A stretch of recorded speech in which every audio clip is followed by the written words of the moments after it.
iSpeedToLead, I think, is 70% of our business. Looked at my bank account and I cried. I was like, I never thought I'd be here. You know what I mean? I closed $70,000 in deals. Hello everyone, this is Yuri with iSpeedToLead and DealSpeed, and today I'm very excited to have another testimonial video with Ashley, who were very kind enough, to share all experience with iSpeedToLead and how she actually started her path in real estate. Ashley, nice to have you. How's it going? Hi, Yuri. Thank you for having me. It's going really good. It's crazy because real estate just really, it kind of fell on my lap. I'm an artist at heart, painter. I've always done things online. I stumbled across an awesome community, went a part of that, moved up quickly in that, and just, started making deals pretty fast. You got to take action. You have to take action. That's like your main thing. So take action. Awesome. So do you mind sharing a bit more, how did it all start? Because you mentioned community, so, you're part of creative thing, but, how did it all start? Like, where you decided, okay, I want to do more real estate? How did all path look like? Yeah, I stumbled across Pace, joined his community, Sub 2, in the process of being onboarded as a leader for Maine and New Hampshire. So that's great. I'm super excited. It's crazy, like just a really quick story. So when you first start in the community, you have calls every single week that you can attend wherever your market is. In New England's mine. We had one accountability call that I went to. Normally there's like 20 to 30 people. And when I got in there was like 2. And I'm like, what is going on? Like, am I on the wrong day?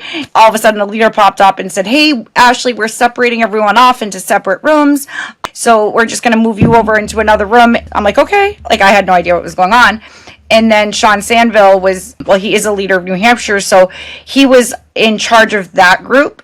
And so he had us all go around and say, what could he help with your business? Where were you at your business? So when he got to me, I was like, what business? I'm like, I don't have one yet. I was like, I have all this knowledge. I don't know what to do with it. I want to make deals. And he's like, Ashley, he's like, are you ready to make calls? And I'm like, yes. I'm like, I'm so ready. I just want to get going. And so he goes, well, I have a few, leads you can call tomorrow. Why don't you give it a try? Really, the rest is kind of history from there. We've been business partners ever since. So. Oh, this is great. So you mentioned you already got some knowledge, and I know you're part of the community, but how did it all start? How did you get into the group? So that's what was the initial path, and what did you know before that? Or, how did you, get into that stuff? Oh, I was hesitant, not to really seriously be super transparent with all of you. I had joined group. I won't mention the name here, but it was one of those groups, and I bet y'all know what I'm talking about, where it's like, you pay for this VIP course and you think you're going to learn all this knowledge. And it was a course that I paid for. And at the time, $300 for a course for me was a lot. Like I was taking care of my sick mother. So, I was living paycheck to paycheck myself. And I took the $300. I'm like, it's an investment. Like I'm going to learn. And it was like just one of those courses where it was like, since you joined the VIP, you have 5 minutes to click on the screen. You get my course today for $19,000. Normally it's $28,000, but $19,000 today, and it's yours. And I'm like, and I just closed my laptop and I started crying. I was like, that was a ripoff. I was like, that's what I just paid $300 for. It was ridiculous, Yuri. I'm serious. And so when I came across another mentorship, which was with Pace, I was so hesitant, but so I was like, what can it hurt by taking a quiz? So like in order to join the community, they actually make you take a little, I don't know if it'd be an application or quiz or whatever. So I took it, and then I received a phone call, and they basically try to figure out if you're right for the community. The guy who I talked to was like, you have a great personality. I think you could soar in this. And I was like, you tell everyone that, don't you? And he's like, no. He goes, I don't. He goes, there's people I've talked to that I know there's no place for them. Like, they're just so blah. Like, you have to have some sort of little personality in this industry, to connect with sellers and network. And there's just, you are always talking to people. And I guess I took a chance. Okay. after I had like failed with a different community or Okay. thing. So what was so you never when did you get into real estate? Which year was that? When you like started that? Okay, I want to start learning about August that. August of 2023 is when I joined the sub 2 community. It's a 6-week course, like 6-week like of modules and everything. There's somebody that checks in with you to make sure, hold you accountable, make sure you're watching the modules. They can see as you complete them. I think I finished the 6 weeks in like 4. I really wanted it. I knew it was a lot to learn. I did. But like, I think if you want it bad enough, it's going to happen, right? I never considered myself the smartest girl in the room. I've never been super geeky, book smart, but I've always loved to learn what I want to learn. And when I want to learn it, I'm really good at it. Like I work towards it. But I guess like to just answer your question, it was in August of 2023 and finished it in 4 weeks and then started being business partners with Sean in that following November, closed my first deal in December. So before you joined the group, did you know anything about real estate? Did you check any calls? Like even so, this $300 course was just a rip off, no information, nothing. Like Yeah, it really was. okay, so you don't know anything. You joined the course. You learned some things, principles. Did you understand right away that you wanna do like creative way, or it was structured the way you kind of understood? Like, okay, we do cash first, creative second, and how to structure that. Okay, so I knew nothing about real estate. I truly didn't. Okay. I remember seeing like a lot of ads like you could sell this contract for $10,000 and stuff like that. Like they make it look super, super easy. So I knew it had something to do with that, but I didn't know exactly what I was getting into. And then as soon as I started learning creative, it was a whole new ball game because for one, my business before this was AG Designs. I was a creative. I painted, I designed stuff. I, taught people things. So like I've always been a creative entrepreneur at heart. Like I always had ideas, failed ideas. It was just, you got to fail to win. I truly do believe that. How did it all got structured in your brain? How I'm gonna make a call? Like, did you know that I'm gonna call, I'll do this opening, I'll do this way, I'll try to ask, maybe how much they want to understand the property, and I'm gonna offer that. So how do you actually when did you actually get comfortable, that, okay, I'm ready to make a call? I wanted to make calls right away. Like, Okay. I didn't even care if I knew everything. I was just ready to get on the phone with sellers because I knew that's where the start of a deal was, right? Like, you're not going to sit there and make money just reading modules. You're not going to sit there and make, I just knew to start a deal and hopefully get it to the finish line. It consisted of picking up the phone and having a conversation. That I did understand. So, I'm not shy. I love talking to people. There's not a shy part in me. Like I'm just very outgoing and I just wanted to get on the phone and start talking. So I did, right? Like I did finish my modules really fast and then Sean said, if you want to start making calls, I have leads, let's go. And he just basically threw them at me. Like I really got thrown in with the sharks. I truly did because you got to figure I was a new student. I wasn't even in it a year yet, and I closed the biggest deal in New England, got labeled that anyway, last year as a new student. So that's something to be super proud of. I am very proud of it. Pace Morby came up to it. I met Jamil. Jerry Norton was down there. That was Boston, but Pace came up to the deal. Yeah, it's been a crazy ride, and like all I can say is you have to pick up the phone and call sellers and just take action. You're not gonna know everything. And that's okay. It's very simple to be on the phone with a seller and just be like, yeah, you know what? My business partner handles that. So let me just check. I can put you on hold real quick. Or you know what? Let's finish the conversation and you can get the information later too. You don't have to know everything during that phone call. Let's get it started. What kind of leads did you start with? So like if it was leads, did you start with agent outreach, the one which is highly recommended all the time, or tell us about that? Yes, that's what I was doing. They were doing LOI blasters and stuff like that, and I think it was very rare that an agent ever replied back, and if they did, it was because they were super desperate, but then never wanted to do a deal. And especially, I don't know, I think it was many reasons why it was hard to land a deal that way. So, Can you elaborate on that? What's LOI? I'm not familiar. yeah, no, an LOI is a letter of intent. So basically, when Okay. you're talking, I mean, when they were doing it to the agent, like for the direct to agents, they were sending the LOI as the offer. And then if you got a reply from the agent, you got on a call with them.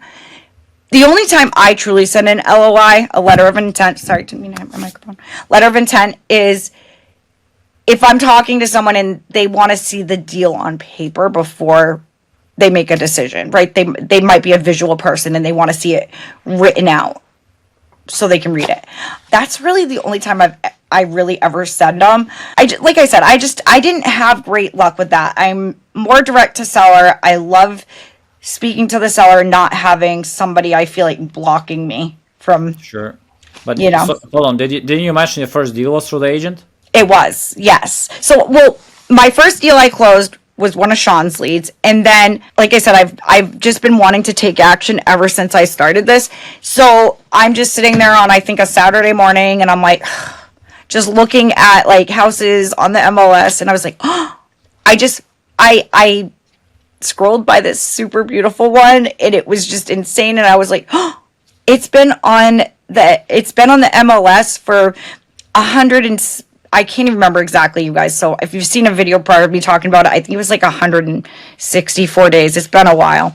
I was like, that's a long time. I was like trying to do the math. I'm like, I think like her contract's going to end soon.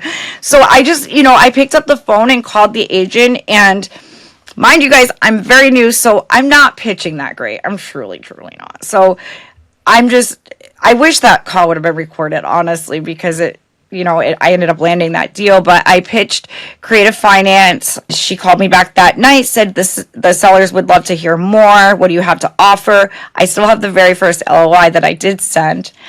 And yeah, I mean, the rest is history. We ended up closing, I think. So I started talking to that seller in March and we closed in May. So there was a little bit of negotiating back and forth. Yeah, it was my biggest deal. Justin Tumanowski bought it. It's being turned into a hotel/boutique. It was part of the Catholic Church, like where the priest would stay. We call it the Castle. Super cool deal. Like, I don't know. I'm very proud of that one. I really am. Because we ended up getting it. The actual terms we got were insane, Yuri. So we got it for 30 years on a 30-year loan at 0% interest, with a year with no payments. So the day that Justin signed and bought it, he didn't have to pay the sellers a payment for one full year, which is nuts. And then he had it at 0% interest for 30 years. So he had 30 years principal pay down, which is nuts. Okay. No, this one is great. But hold on, I'm just trying to line up the dates right now. So you started 2023 August, right? Yes. What the deal that you're mentioning? So you guys closed it last year, right? Correct. So what was your first deal? Like when the first time you got the money ever for the deal? So I got a very small check on that first deal I closed. So that December one closed in January. Okay, December 2023. This is the one you closed, and you got in January a small paycheck, correct? Yeah, very small Okay. because I was new and I didn't, you got to prove yourself to get that percentage. So it was How a did you very get small that check. deal? I got 15% of the deal, so I ended up getting $1,500. It was a $10,000 assignment. The deal that I did that I was just telling you guys about, that one I was like, I don't know what to do for an assignment because Justin asked me, and I was like, 3,000. He's like, okay, that's great. And I'm like, I could have asked for more. I know it. You know what I mean? But again, I consider Justin a friend, so it didn't really matter. And I did partner with Sean on it because, again, being new, I did most of the work and I was going to give it to him 50-50. He called me, I'm driving in the car, and he goes, Ashley, I'm just letting you know I'm not taking 50% of that deal. And I was like, what, why? And he's like, because you did most of it. He's like, I'm just not interested. So he ended up taking 10,000. I took 20,000. It was a nice payday. It really was. So we understood the biggest win thing, and sounds like somebody needed a disposition course, how to negotiate Exactly. with buyers to get more money out of that. But Guys, stay tuned. Deal speed coaching is coming soon. Okay, so let's line that up because we're coming to the point where we find out about iSpeedToLead. So just for me to clarify, this first deal where you got $300, how did you get that one? So Sean had cold callers, like VAs or whatever. Cold lead. Okay. Yeah, yeah. So it was your cold call lead. So I assume you tried agent outreach, didn't go that well. Your first deal what was the call? It was a cold lead. You closed it in January. When did you join iSpeedToLead? I joined iSpeedToLead probably. So I hadn't closed a deal. So I closed a deal in May. May is when we closed that big deal. Okay. Going into the summer is when I had suggested to do iSpeedToLead with another partner. They started buying leads, and I was really shocked, Yuri, to like talk to a motivated. It's a whole new world when you talk to a motivated seller. It really is. It truly is. And even teaching like newer investors, they love dealing with motivated. They're like, I didn't realize like how crazy it is to talk to actual motivated sellers because they were doing agent outreach as well. And I was like, no, we're gonna call motivated sellers here, but so I started in I want to say June, and I closed a deal. We actually had a bunch under contract, but some of them fell through. It's normal. It's the name of the game. And then then I went back with Sean, went my separate ways with that last partner, and Sean and I linked back up he says June. I say July. He thinks it would, June or July. It doesn't matter. Either way, we've been linked up since last June or July again, and we've been going. I mean, iSpeedToLead, I think, is 70% of our business, and yeah, it's great. You remember the first paycheck was iSpeedToLead, the deal that you closed was iSpeedToLead? Again, I think everyone has to remember, you got to stay consistent. Once you get the consistency, it'll start coming in regular spurts, I guess. I don't know the way to say that. But so right before Christmas of last year, I looked at my bank account and I cried. I was like, I never thought I'd be here. You know what I mean? I closed $70,000 in deals. You remember the first deal? The very first deal was with my last business partner. Okay. And that I recently, like not even that long ago, just got paid for because he put it on the market and wanted to sell it that way. And we were just trying to take it down. But I don't think we both knew exactly how to take down a property because he was fairly new as well. So I would say that was my first deal, I guess. There might have been one before that. I don't know. But everything got really heavy like when Sean and I linked back up because I was doing iSpeedToLead with my previous partner, and I was telling Sean about it. I'm like, dude, we need to do iSpeedToLead because he was still doing VAs, and I'm like, so he bought a few leads, and he was like, this is awesome, like he loved it, and that's when you met him, So I had him make an account and everything, and yeah, like I don't know. So we did a lot from. I mean, that wasn't even that long ago, if you think about it, right? Sure. No, it's time flies, but yeah. So end of last year, I finished 70K on bank account. What was the year before that? Not much. You had to ask me that, didn't you? My mom, I was taking care of her. She was sick, and I got paid as a personal support specialist. Didn't need to get paid to take care of my mom, but obviously it helped. We moved her in with me. We gave her our bedroom upstairs. Like I literally took care of her till her last breath. So like I was making maybe like $500 a week. So you do the math. It wasn't that much for the year, but that's why I cried last year. Like I was like, sure. Holy smokes. Like this is the most money I've ever seen in my bank account. Like I don't come from a wealthy family. I've always worked really hard for everything I have. Everything I have, I've worked for. I love working. But yeah, so my fiance, he owns his own business as well. So, we do pretty good for ourselves, but I was a stay-at-home mom and I just wanted to do more. Like I was just doing a painting thing and, when my mom was here, obviously taking care of her, but like wasn't out, like I didn't have a W-2 anymore. So I had all the time in the world to learn something that would make money. Sure.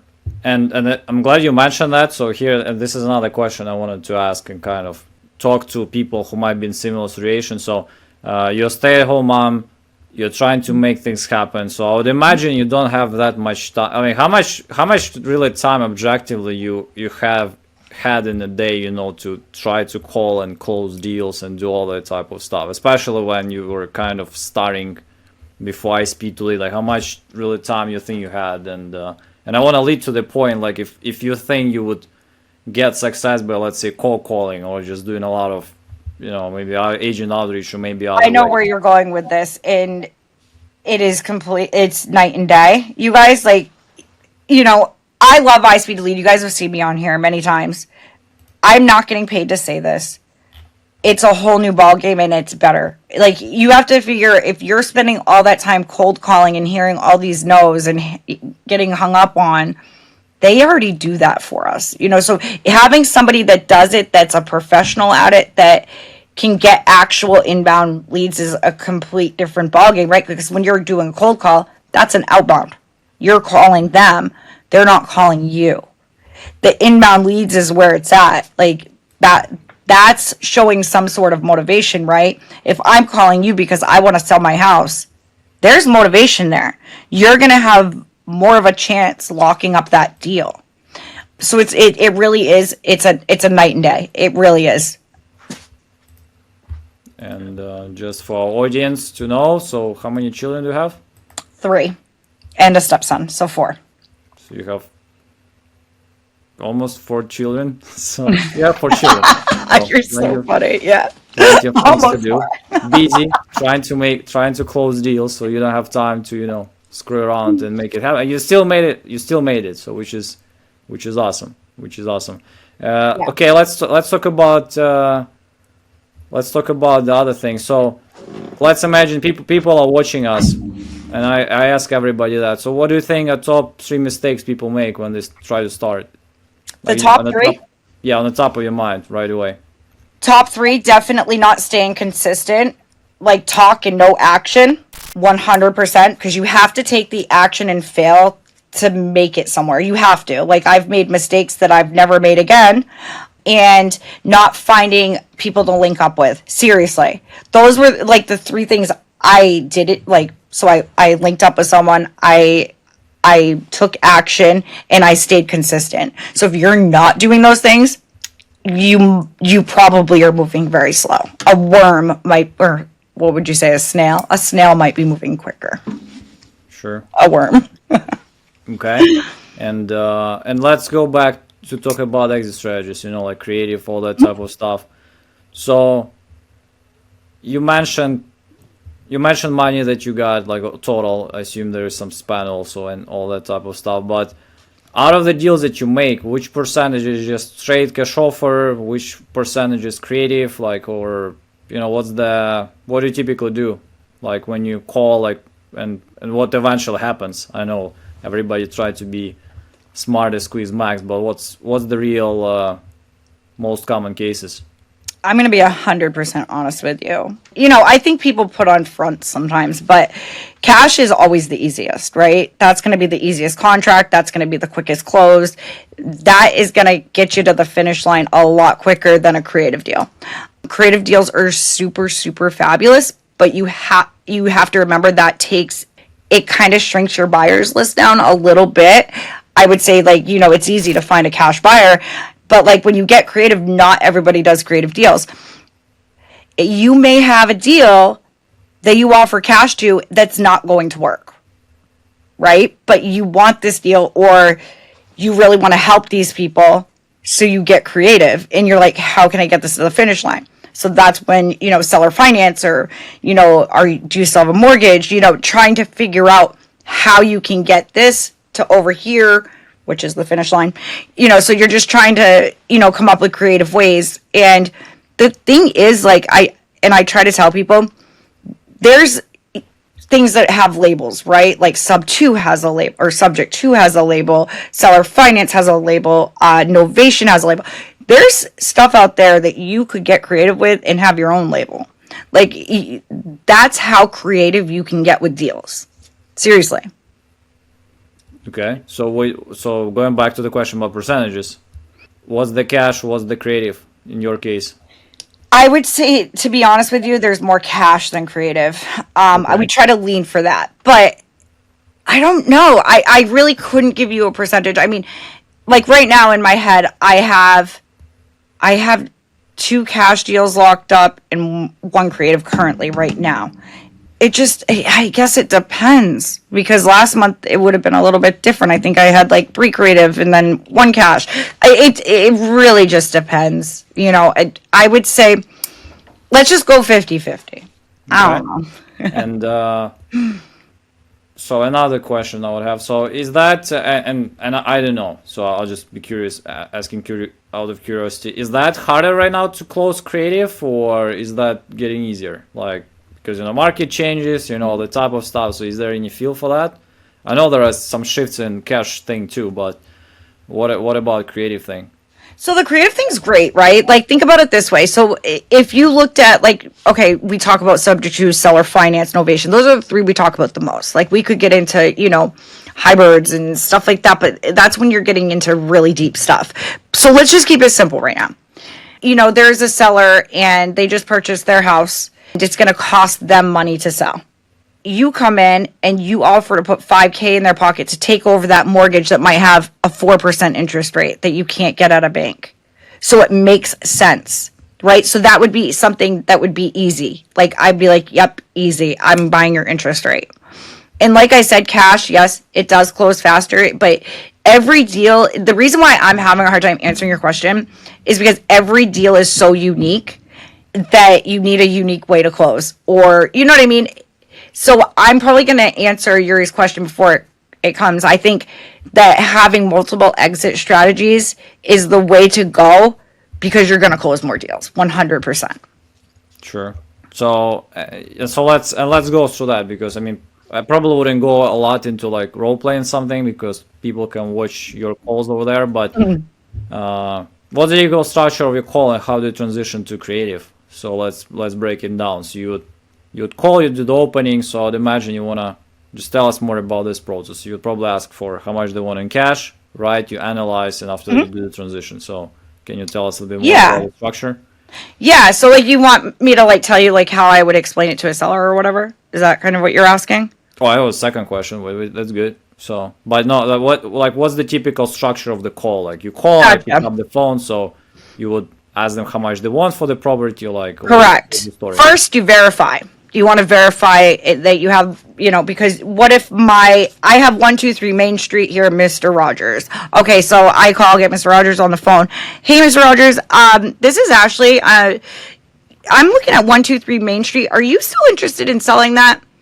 What if he says, I don't own that? You want to always verify that that's theirs and they're interested in selling. So I just always double check. Just say, hey, are you still interested in that? So once they say yes, I'm like, awesome. Like, yeah, I'm looking at pictures on Zillow. It's really great. Could you give me, a rundown of, the outside? I can't really see it on Google Street View. Really try to start, conversation. I would say that I always kind of let the seller really structure the conversation, and I kind of follow, while mirroring is super important. But building the rapport is the most important, right? So you want to find out if they have motivation. How motivated are they to sell 123 Main Street? You want to find out maybe why. Not maybe, but you do want to find out why. And there's ways to, structure that into the conversation to get that answer. Because once you know that why, you have that motivation. And then it's all psychology, turning it around and using it in the conversation to bring up the motivation constantly to keep them motivated. I don't know if that makes sense in my brain. Sure. And at what point do you understand, okay, cash is not the option, we gotta switch now? Mr. Rogers, that's not going to work for me. I'm not going to be your buyer at that price. But what if I could make it work, Mr. Rogers? What if I could give you that number, but I need it on terms? Would you want to hear more? Usually they say yes. And one thing, and I'm not trying to, I guess I don't like to stereotype, but you can typically tell by the conversation you had how bad they need the funds now, or if it's even going to be a deal. You can analyze that in the first 5 minutes. You should be able to. And if you can't right now, you will get good at it. I promise. Because if you have somebody that's super motivated but unrealistic, so you could have super motivation here, but they're super unrealistic, it's going to be hard to make it a deal. Because you can't, you're not going to be able to overpay like crazy amounts for the property, but pay them in a year.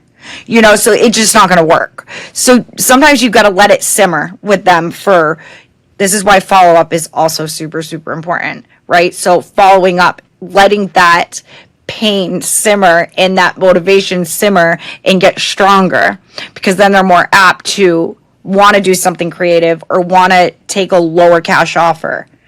But yeah, I mean, it really all depends. It truly does. But if it's going to be creative, if cash is not going to work, you want to structure a creative deal quickly and be like, you know, Mr. Rogers, I can give you that 325. That's not a problem. But, you know, hey, would you maybe take, you know, I could close this out in 7 to 14 days and get you out there and get at least $14,000 to $20,000 in your pocket right now, and we could do the rest on payments. You know, if you could give me 10 years, Mr. Roger, I'll have you fully paid off. I don't try to put in an interest rate and overpay right away. Use those as tools as backup to pull those out and slide them in if they're not interested. Sometimes you can really just pull one tool out and they're like, oh wow, I would get paid like $20,000 more. Like, that makes sense. You know, again, going back to what I was saying, usually you can figure out if it's gonna make sense in their lifestyle pretty fast. No, this is good. So another thing which I wanna point, and you have right now people reaching out to you to, you know, get some help, get some perspective or something like that. What would you say is the, first of all, tell us more about that, you know, with how many people you already interacted so far, you know, how many people you kind of, you know, partnered or helped, so, and all that type of stuff, and what are the most common, maybe not like issues, but main things, you know, what they kind of maybe lacking, or they could do better, or just on that side. I had a newbie group that I was running by myself of 9 newbies. We did like the Nobody Left Behind challenge, and I don't know if you guys all know what that is, but something Pace put together. So he took like leaders out of, you know, each state that wanted to teach newer investors. Long story short, I was part of the New England group, and all the leaders left except me. They like had no hope in these newbies. And I know that sounds awful, but you know, they weren't making the calls that they were supposed to be.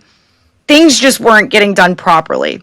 So once everyone kind of fell off the map, I stood up and I said, I'm going to still help you guys, but we're restructuring. And that's when I called you and I said, hey, I'm going to bring in some iSpeedToLeads to the newbie group, because they were doing agent outreach and it just wasn't working. It wasn't structured right. And I was like, you know, I brought, you know, iSpeedToLeads to the newbie group, and I was so impressed. Like, we got 2 deals locked up, you guys. 2 deals in the newbie group in a month and a half. And they did that. Like, right? Like, they got on these calls and they were doing so awesome. So we would role play, and, you know, I was really there teaching them one-on-one. After the newbie group ended, I've never received such sweet, like, letters. Like if I read one to you right now, it was insane. I literally wanted to cry. I'm getting teary-eyed right now. Like, they were so grateful and thankful that I stood by them. Like, one of the letters said, I want to thank you for not giving up on us when everyone else did, and really just showing us the ropes of getting into wholesaling and investing. And, you know, it was just a good time. It really was. So I do have a lot of people reach out to me. I am putting a group together currently. I think Yuri has it listed right underneath my name. You know, I think this is something that's neat. I know there are other communities like women groups and everything, but, you know, something I wanted to come up with was a creative women realty group, you know, and kind of have that place where women can go in this male dominated industry and feel comfortable to maybe role play. You know, because not everybody is comfortable role playing or talking in front of a bunch of people, or quite frankly, talking in front of men, thinking they're judging you or something. I don't know. Women can be weird, trust me, because I am one. You know, we're weird sometimes. So I just figured a place where we can just all let loose and learn together, and just kind of have something structured and in place for people. I don't know, just a good time. So what's the best ways to find you? So I know you guys can reach out to me. I'll give you contact information. But So the Creative Women Realty Group, that's going to be launching hopefully next month, you guys. So keep an eye out for that. But I'm sure Yuri can let people know when that's going to be launched. But I am shooting for next month, you guys. Sean and I are going to be on a TV show, which we haven't told anyone. Well, we've told a few people. Yuri knows. It's not something we've announced. So I am announcing it here first. Sean Sanville and I are going to be on a TV show, and it's going to air this summer. We're going to be on The Blocks. It's an entrepreneurship. Okay, just imagine you took a reality, it sounds so stupid when I say it like this, a reality TV show and a game show, and you kind of just merge them together, but way cooler, way cooler. This ain't Jersey Shore stuff. It's just, you know, it's going to be fun. It's just a bunch of entrepreneurs fighting for the crown. Fighting to be the like best entrepreneur that gets, you know, you get a lot of what do you call it? What's the word I'm looking for? You just get a lot of attention, I guess. Not attention, but like you get put in magazines and they announce you, and you know, it's for your business. It's really to take all these skills and learn from some of the top entrepreneurs in the US, like people that have, you know, crushed it and made 100 million in a year. You take what they have done and you implement it into your business and hopefully scale to make 100 million a year. That'd be insane. okay, we'll be all rooting for you. So that's Thank you. That's the thing. No, that's been great. And guys, if you want to reach out to Ashley, the group launching soon, you can also find her on Facebook. So, Yep. or on any of our lifestyle calls. And but Ashley, On Right. Facebook, it's Ashley Megan Gagne, and then I am on Instagram as well, and I think it's you guys. AG. Well, my kids call me a dinosaur, but because I'm not on Insta that much, it's at. Do I say the at sign? It's at Ashley Gagne 33, Okay. I believe.